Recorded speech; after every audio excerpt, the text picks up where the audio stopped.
Le mercredi, on aborde les questions psy dans le magazine de la santé avec le docteur Dominique Servant. Bonjour. Bonjour. Pour une série de chroniques consacrées au stress au travail, vous êtes psychiatre, responsable de la consultation stress et anxiété au CHU de Lille.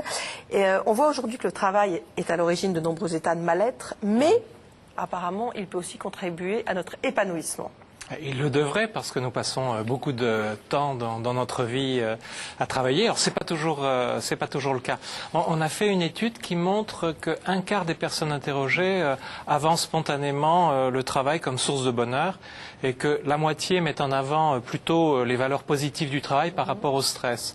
Alors, ça va dépendre beaucoup de l'entreprise, hein, et on peut dire que l'entreprise où il fait bon vivre, c'est une entreprise où le management, l'organisation est centrée sur l'humain, où les conditions extérieures sont agréables et où il y a des valeurs positives qui sont véhiculées. Alors justement, vous avez une échelle d'évaluation pour les entreprises pour savoir où il fait bon travailler en fait. Oui, on a développé au CHR de Lille une échelle pour les entreprises qui propose cinq dimensions, on va dire. Alors dans les dimensions, il y a les exigences et la performance, parce qu'on sait qu'à partir d'un certain seuil, c'est plutôt du stress et en plus la performance baisse.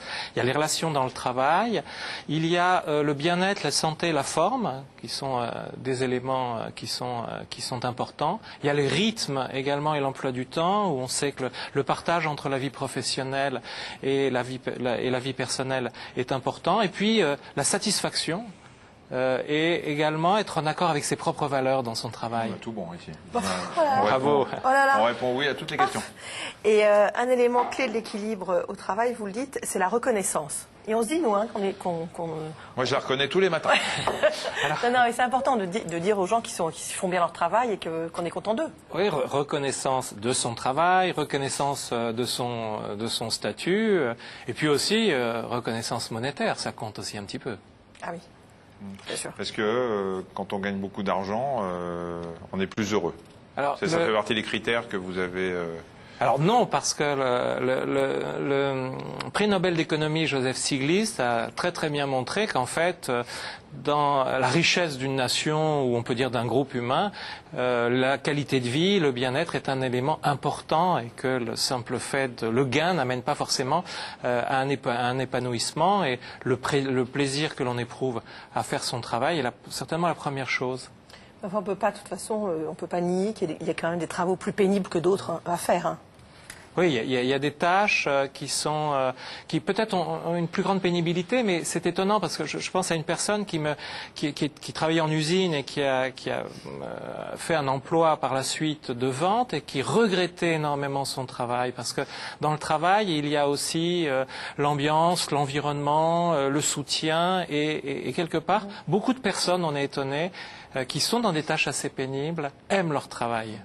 Est-ce que le fait que le travail devienne une véritable passion est plutôt bénéfique? Ça vous rend plus heureux, ou certains, ça les fait tomber dans... Alors ça peut être une fuite, ça peut être aussi une façon de lutter contre l'angoisse. Donc il y a un engagement qui est bon dans la passion. Mais c'est vrai qu'il y a un certain nombre de personnes qui deviennent addicts au travail, dépendants du travail. On les appelle d'ailleurs les workaholics, un peu en association à l'alcoolisme. Et là, c'est quelque chose qui n'est plus dosé et qui fait pas mal de dégâts également pour l'entourage et après pour la personne elle-même. On peut quand même donner des conseils aux entreprises pour améliorer un petit peu la qualité de vie de leurs salariés, de leurs employés? Oui, il y a plusieurs pistes. Je crois un peu pêle-mêle comme ça, il y a le télétravail, il y a des services dans le cadre de l'entreprise qui sont de plus en plus développés. Il y a une réflexion sur l'aménagement du temps de travail, sur l'égalité hommes-femmes. Il y a également... Il y a encore pas mal de travail. Il y a ce qu'on appelle l'innovation sociale. C'est quelque chose de très très important pour des salariés de s'engager, que ce soit dans le Téléthon, que ce soit dans d'autres actions, l'alphabétisation, et puis une innovation presque personnelle qui est avoir 10-15% de son temps pour soi, c'est-à-dire un temps de travail pour soi. Et le dernier point qui fait vraiment défaut en France par rapport aux pays nordiques, aux pays anglo-saxons, ce sont les programmes de santé et de bien-être. Il ne faut pas oublier d'apporter aux salariés, aux individus, des éléments positifs. Comme la sieste, par exemple, organisée.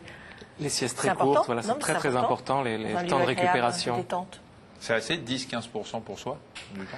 C'est déjà pas mal parce que c'est vrai qu'on est embarqué souvent dans Moi, je dis qu'il faut au moins 50%. 50% Parce que de je dis à travail pour Mariana ça. tous les jours, laissez-moi 50% de mon temps. Je vous laisse 75%, Michel, Voilà. si je suis honnête. Ouais. Et là, on est bien. Là, c'est parfait, Vous c'est êtes bien, l'équilibre. non Ouais. Tout va bien. Je suis contente, À Michel. partir de 75-80%, je suis bien. Eh ben, tout va bien. Tant alors, pour dans ce moi, cas-là. hein, j'entends. Oui, non, mais ça, on Bien a bien sûr. compris, Michel. Cela dit, les 20% qui restent, j'y vais à fond. Mais c'est ça, hein. Ça correspond à mais l'heure et demie. 80%. Ça correspond Voilà. à l'heure et demie d'émission. C'est ça. Bon, on va pas raconter non plus notre vie. Merci beaucoup, en Merci. tout cas. Marina, merci Michel.